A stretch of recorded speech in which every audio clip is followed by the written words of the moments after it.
ringside. Hopefully, we get back watching fights ringside, and you're behind the mic where you belong. I kind of expect that'll happen. Thank you very much.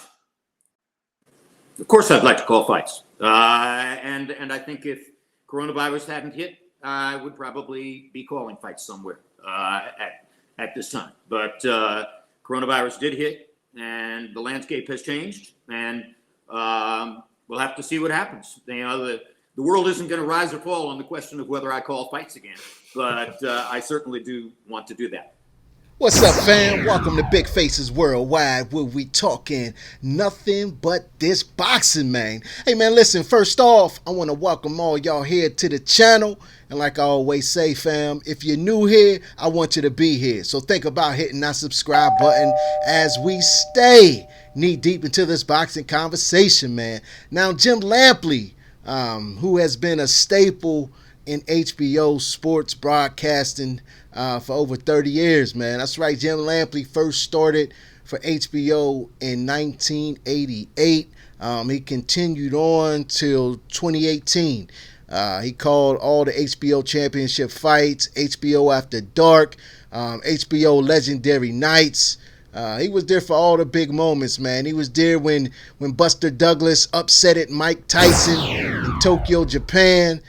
When Chavez, you know what I'm saying, came back in the last round and to defeat Meldrick Taylor, who was defeating him the whole fight. You know what I'm saying? He came back with, barely no seconds on the clock, man. Jim Lampley called that fight. And he called that one of the biggest upsets in boxing history, man, when George Foreman came back at the age of, 45 to knock out Michael Moore for the heavyweight title, man.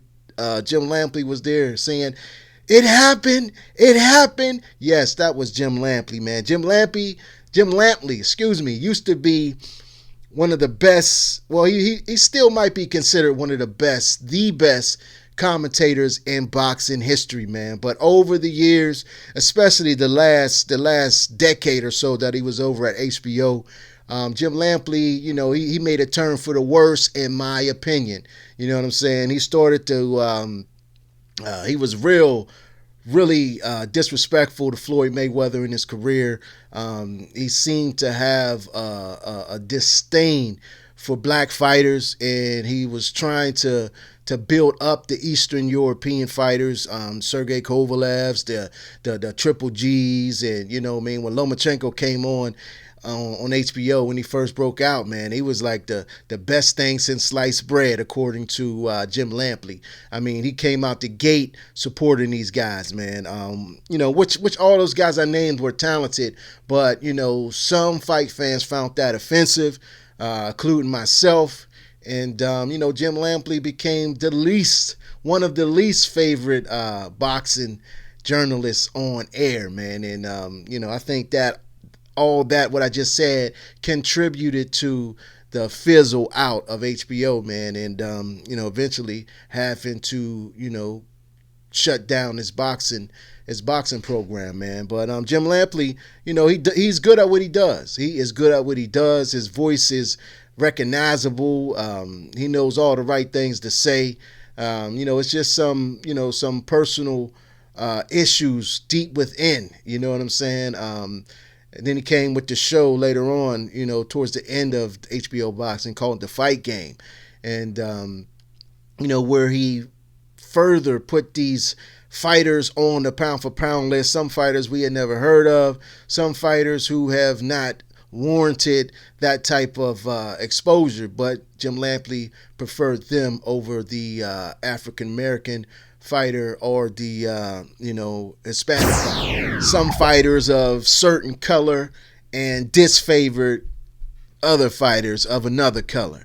You know what I'm saying? And it was quite obvious, man. It was quite obvious to a lot of fight fans, and a lot of fight fans got disgusted. And a lot of fight fans, they say this was the death of HBO boxing, man. The path that they chose to highlight the Eastern European fighter instead of highlighting the fighters that they have right here in the United States.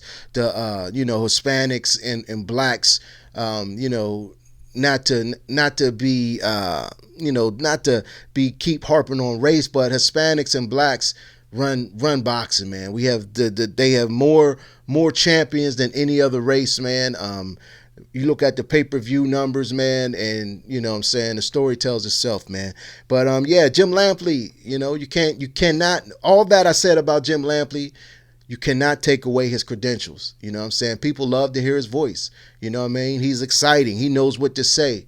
So Jim Lampley might be back in boxing after this coronavirus. Where's he going to go, man? You know what I'm saying? Is he going to go to DAZN? You know, DAZN is thirsty. They might snatch him up real quick and sit Chris Mannix on the bench. You understand what I'm saying? I think Sergio Mora is doing a great job over there at DAZN, man. But, you know, we could do without Brian Kenny, and we could do without Chris Mannix. But Sergio Mora, I'm digging his style. You understand what I'm saying? Chris Mannix is decent. Brian Kenny's a little over the top. I think Jim Lampley can snatch his spot. You understand what I'm saying? As far as Showtime, Paulie Malignaggi, he recently upset a lot of people, man, with his controversial statements about there's no oppression in America, racial oppression in the United States at this time. You know what I mean? All the statements against Wilder, you know, it's just coming off that he's a racist. Everybody's calling him a racist now. You know what I'm saying? So Paulie Malignaggi has been the center of attacks by a lot of people, man. You know what I'm saying? Even big faces worldwide, you know, called Paulie Malignaggi the clown of the town. You understand what I'm saying? If you did not check that video out, check it out. It is definitely in the playlist, man. He may can go over there to Showtime, you know, who is definitely in need of a boost, man. Showtime Boxing had a very bad 2018, man. I mean, goddamn. They had a nice run from 2015, maybe 2014 to 2017, and then in 2018, man, it just sizzled and fizzled out because Al Heyman took all his fighters to Fox, and you know, he left who he leave over there? He left Jamal Charlo, he left Javante Davis, Clarissa Shields. You know what I'm saying? There wasn't really a whole lot of big name fighters left at Showtime, man. So Showtime is definitely going to need a resurrection when boxing returns, and maybe Jim Lampley can be that guy to go over there and do it. But we'll see, man. We'll see if the legendary commentator can't find a job when this coronavirus is over. And we'll go from there, man. But listen, man, I appreciate everybody tuning in. If you're on social media, check your boy out on Twitter, on Instagram, at Big Faces Worldwide, all one word. And don't forget to subscribe right here on YouTube, fam. Hit the like button, hit the subscribe button, hit the share button, hit all those buttons. You understand me? But in the meantime and in between time, stay safe, fam. And keep on supporting the sport that we love called boxing. Peace. I'll holler back.